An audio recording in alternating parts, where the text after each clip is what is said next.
originally grew up in Clarendon, 6 miles out of Warren. Graduated from Warren High School in 1941.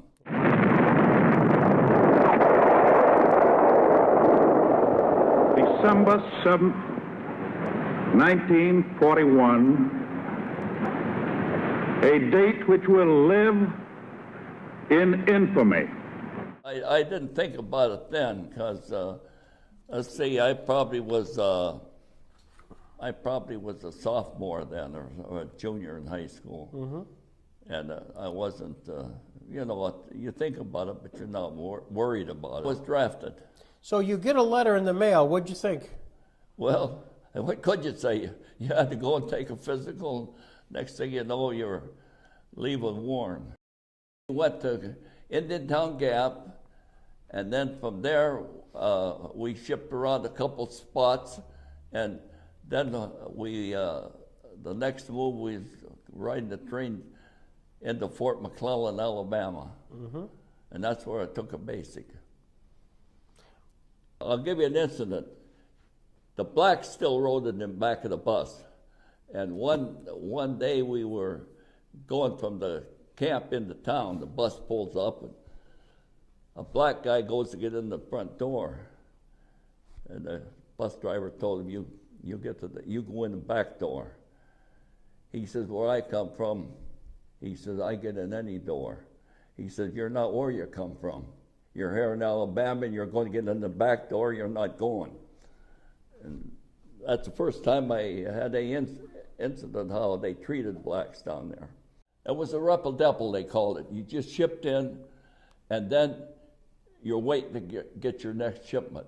And you had to be on the base 24 hours a day, right? Because you never knew when you were going to ship out.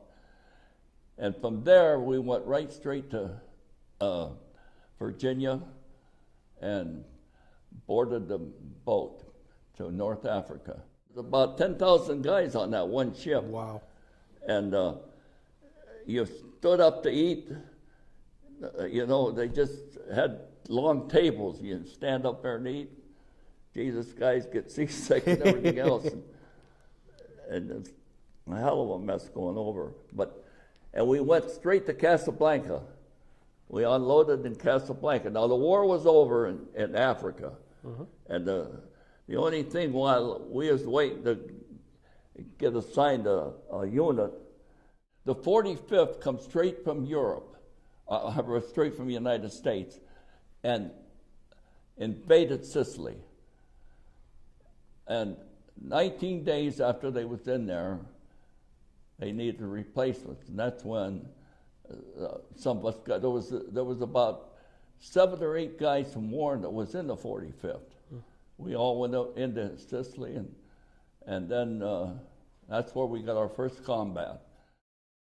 We landed at Salerno. Yep. And it was a good landing because they weren't really prepared for us right there. We get in there pretty good. When they were called off the numbers and telling us we was going to 45th, he called off my number 341, a rifleman. And I hollered, hey, Sarge, you got the wrong spec number. I said, I'm an 806. He said, so tough shit, they need riflemen. and that was the answer I got. And I was out there about 100 yards and going, never had any training in it, walking up a mechanic road looking for Germans, you know, and this Meeks was following me, and Jesus, all at once, all hell broke loose. It started shooting and everything, and dove into the ditch, and so pretty soon we wasn't moving, because every time you moved, Jesus, they'd fire a bunch of machine gun bullets at you. So pretty soon this Aragon crawls up, and he says, what's going on? I said, hey, that damn field's full of Germans. I said, every time we move, they're shooting. Well, he said, get up and look. I said, you get up and look. My God, I'm not putting my head up there. So he said, well, we'll get some artillery in here if we can. So we start leathering that field with artillery. And then the lieutenant comes up, and he says, well, we got to get him out of there. So I got up on the road with him this time, and we're walking around the road, and finally a tank pulls out of the woods and starts firing at us. So we jump down the backside of the road. We're laying there, and he can't get his muzzle down low enough to hit the road. So the shells are going about 75 yards behind us. So pretty soon he looks at me and he says, what the hell are you shaking about? I says, I'm shaking because I'm thinking, if that guy figures out to back that tank up on something and lower that muzzle, you and I are going to be history right here. Yeah. And so he said, I'll get some artillery. So he got some artillery, and we finally got them dang, he hit that tank in the woods, at back in the woods. The artillery got him. So when we threw that field, those Germans must have made the Italians, they made a bunch of trenches about this high, this deep, and they zigzagged. And what those guys were doing, running up and down those trenches and firing their rifles. So you're getting a fire from different areas all the time. Yeah, yeah. And but we finally made it out of there and got going. We worked our way all the way up to Italy to Venafro. It's a little village and all mountainous behind us. So that's where we spent the winter line, above Venafro. And we were way up in the mountains and snow deep and everything. And you wasn't doing, outside you just shooting back and forth and a little artillery here and there. We pretty much just stayed there all winter, back and forth, back and forth. Well then, in January, they decided they was going to make this landing up at Anzio. So we got relieved, and we went down and got on boats and went up to Anzio. Well, the people up there had told them that the Germans had just pulled out of there about 2 weeks before that. And it was nothing. You just walked right in. But my God, when they found out we were landing and they started a counterattack, then we had a piece of land there. It was about 7 or 8 miles deep, 14 miles long. And then troops started getting on there. We was on there 4 months before we could break out of there. Oh my gosh. And went and hit Rome. His name was Captain Frank Afterly. And I was still a scout then, and we were on the top of this ridge, and things were pretty calm. And so he told me, my company commander, he told me, he said, go to our left, and the 36th Division should be over there, and see where they're at. So I started across the top of the ridge, and God, I went over there about almost a mile, see no one. So I come back, and this meant if there was nobody over there, we're sticking out like this with nobody on our sides. And so when I was coming back, I heard tanks. And I went down over a little wooded area, and I was looking up, standing up, looking down over a knoll, a good-sized little knoll. And there was a village down there, and here these tanks were down there. And I could even hear Germans talking. Wow. So when I come back over, I said, hey, Captain, there's nobody over there. I said, there's not a soul over there. I said, I was over there about a quarter of a mile or so, maybe a half mile. And so he said, we better, and I said, when I come back, I heard these tank motors, and I looked down over the hill, down that little village. It looks like Germans are regrouping, the tanks are coming. So he said, okay, we're going to dig in. So he had everybody dig their holes, and get ready. Well, we hadn't even got them done when everything started. So he'd put me over a canal. Italy was full of canals, you know. And so I was on the other side, and this other kid was over there with me, this Meeks guy. And so we just got started to dig a hole. We were going to dig it deep, just enough to get under the ground a little bit. When, boy, all hell started going. Well, everything went in array. Everybody was trying to retreat, everything. And so I had to get down that canal to get across with the rest of the group. Jesus, I got down in there, water up to here, and mud up to here. And there was me and this other kid that's beside me. I don't know what his name was now, but we was having a hell of a time. And so the captain was in a little ditch running parallel to the canal. Everything was just crazy, you know, because we weren't fighting, we were retreating then. So anyway, he got me out of there.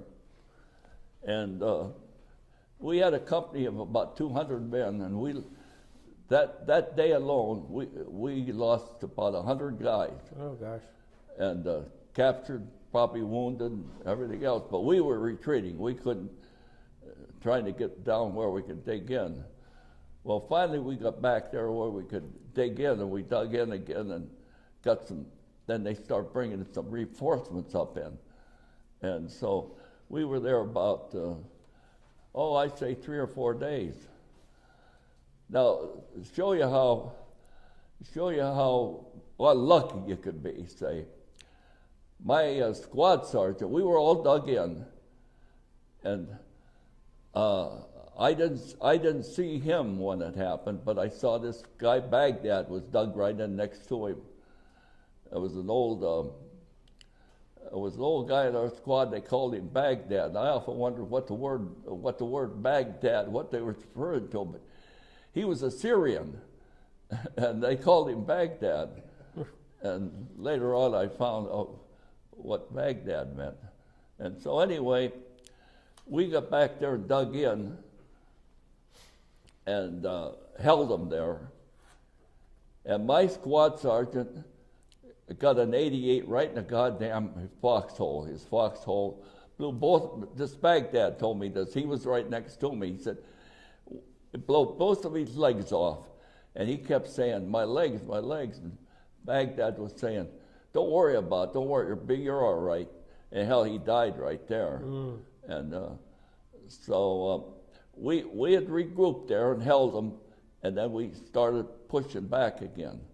And then we ended up in the winter line in Venafro. But that was a sad thing. Then, before we got to Venafro, D Company needed mortars and machine gunners.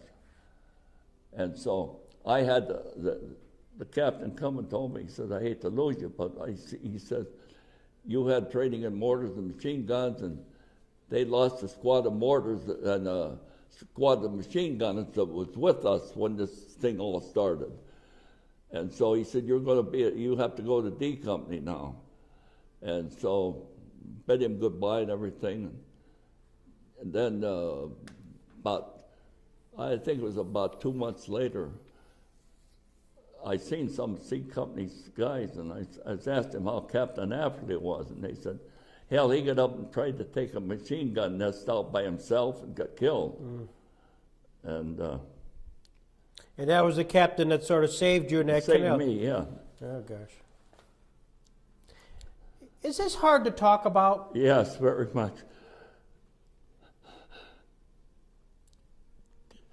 That guy was so good to me, Jesus. You can't believe it. It bothers you every day to think about him sometimes. If I just sit down and think about it. Mm-hmm. And he was such a grand guy. You know, I hate to act like this. No, it's very real. Very real. But that bothered me terrible. Yeah. All my life. When I think about it. Yeah. how good he was to me and everything, and saved me, and then the poor guy got it himself. Well, one of the blessings, Rex, is that you're here today to continue that story and that legacy on the captain, because otherwise nobody would know that. So there's a mission in all of this for you. So yeah, that's. But I often think about him. And in my book, I got his name. You know, I said Captain Affley. I always think about him. Yeah. You serve tribute to him by telling that story. You really do. I mean, that's a real blessing that you give to him and his family. So, feel good about that. You know? Yeah, I wasn't still thinking about it. Schwerste Eisenbahngeschütze bei der Beschießung von Anzio. At Anzio, every day they hammered you, and it was really. They had this big gun that was shooting at us all the time. They were trying to find it, you know. And here they had a tunnel up there, and it was on rails, and they'd pull that thing out mostly at night, because I suppose they didn't want to have them see it where it was they could get at it, and they'd fire that, and they were big shells, you know. Them shells whistle when they're coming through the air, and like I said in one of my articles, they tell you if you hear a shell whistling, you're safe. But if you don't hear the whistle, it's going to get you. You say, so they'd wheel that out of a tunnel on a track, and they'd fire that. Christ, you'd swear a house was coming at you. Oh, it was a huge noise. Yeah. Yeah. Was it very accurate? Pretty accurate. They weren't worried too much, I don't think, how accurate it put a hell of a hole in the ground when it hit. So a lot of shrapnel come off of it. They dropping leaflets to us, you know, and there's some of those pictures of the leaflets in the books I brought. Yeah. And they drop leaflets and tell you. They had one there that showed. A woman in a bedroom in a mirror, and her boyfriend was in the mirror, and they're saying what they're trying to get to you. This is your wife. Look what's happening at home. Yeah. And you'd see the guy in the mirror, you know, like in the bedroom. Yeah, yeah. And they were dropping stuff like that for you to read, you know, and trying to get your morale down. We headed towards Rome. We went through Rome. It hadn't been touched any, like these other towns, you know.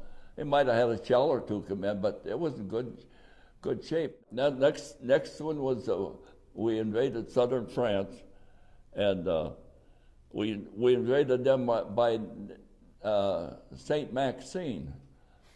And so we actually followed the Swiss border up, you know, up past, and come to Alsace-Lorraine. Once we get in Alsace-Lorraine, we start the turning down towards Dachau and Nuremberg and Munich. You were at Aschaffenburg, weren't you? Yeah, we was at Aschaffenburg. It took us about 7-8 days before we captured Aschaffenburg, and that's where Patton come by, and Christ, he just went around Aschaffenburg and left us there.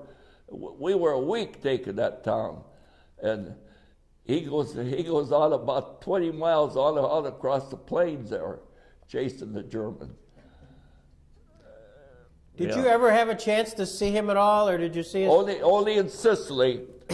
After Sicily fell, he had built a stage at the bottom of a long inclining field, and he wanted to talk to all the troops.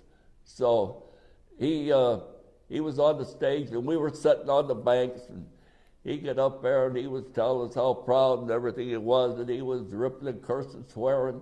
Nurses were sitting right down the front row, and he just kept right on and going, you know. And that's the only time I run into him, seen him. Patton said that the 45th was the best infantry outfit that he ever had any one of his armies. That's quite a statement. The ovation was for these men here. And remember this.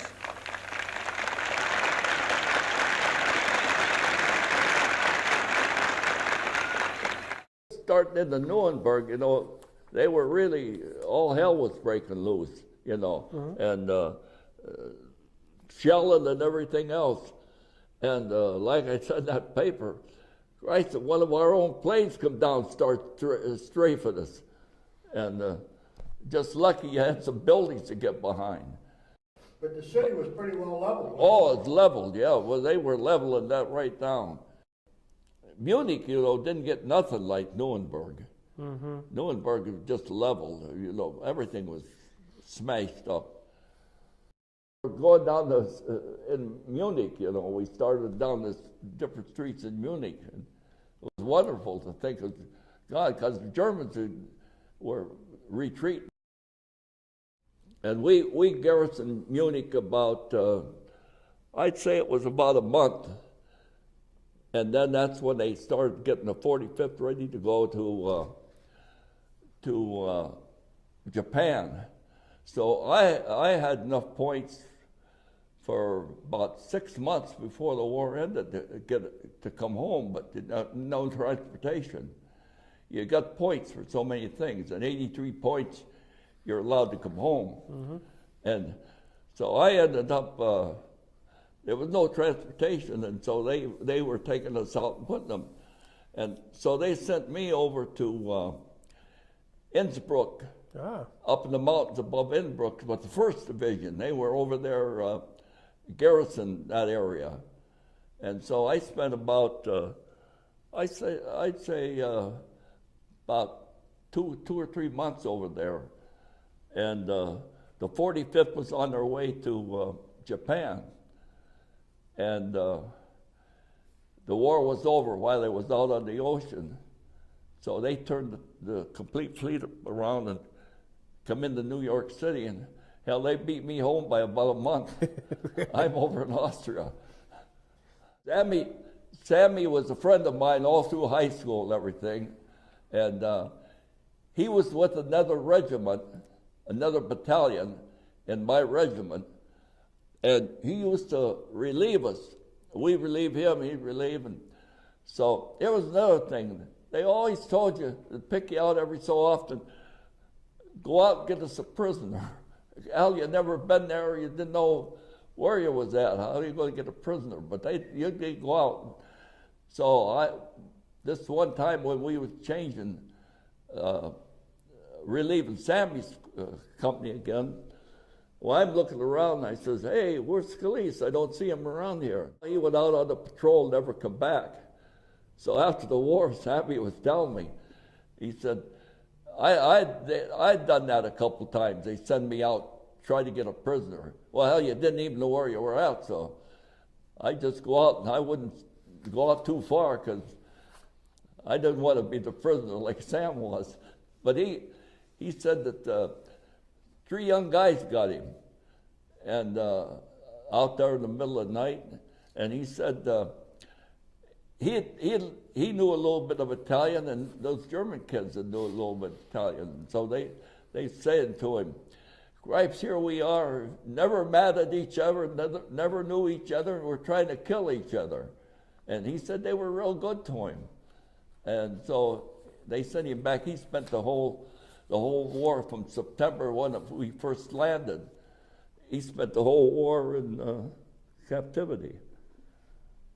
We used to get together down at McDonald's, and he'd always tell me that story, you know, how Your division had more actual days on the line in Europe than anybody. Anybody. We had 511 days, some part of the division was fighting. You know, that doesn't mean all of them were fighting, because you've always got reserves. 511 days, and they printed that right in my books that I got from them. Up in Germany, and the Vosges Mountains there in France, when we were right in the edge of Germany and France, he had a big thing under my arm here, like a boil, and it was snowing there. Christ, we were sleeping on snow, you know, and so I was showing it to the sergeant. He said, "You better go back to the aid station," and so peep driver took me back. You know, they had a peep driver there, brings up stuff for you. So he took me back, and geez, I'm looking around, and it looks like everything's packing up. And so when the doctor went to Lancet, he says, "No," he says, "I've got everything packed. I can't give you any morphine or anything," but he said, "I can give you a shot of whiskey." I said, "Hey, I don't drink," and I said, "I'm not going to start now." But the peep driver, he says, I'll take it." He said, "You get the hell out of here." And so he makes a big X right across that, squeezes it, throws a bandage on it, and says, "Go back." Christ, I was sleeping in the snow that night. I went back and told him, I said, "Hey, there's something going on back there. Here we are in the woods here, fighting, and everything's pulling out behind." But they realized we were sticking out on a point and was going to get cut off. And so we retreated all that night and then formed the line back farther. The hell of it is, you had to see guys go every day. It wasn't like you was there the same guys every time. Yeah. Cripes, you'd see a replacement, and maybe 3 days he'd get hit and gone. Like Yeah. I said. Yeah, it was like you're waiting for your turn. Yeah. And you just keep thinking about it all the time. Jesus, here I am, still going, never been hit yet. And everybody else is, a lot of them didn't get hit, but survived the whole thing. But it was funny how it all happens. That, you know, sometimes you get a replacement, he's hit in 2 or 3 days and gone, and you're still going along. But there was a lot of them that made it all the way through, you know, without getting hit. Rex, I salute you. This is terrific. This has been a magic moment for us. Thank you. Okay, well, I hope like I say, you start telling stuff to some people that it's bullshit. Well, know full well we don't. You know, we appreciate. And that's why you don't like to even bother talking to them about it, you know.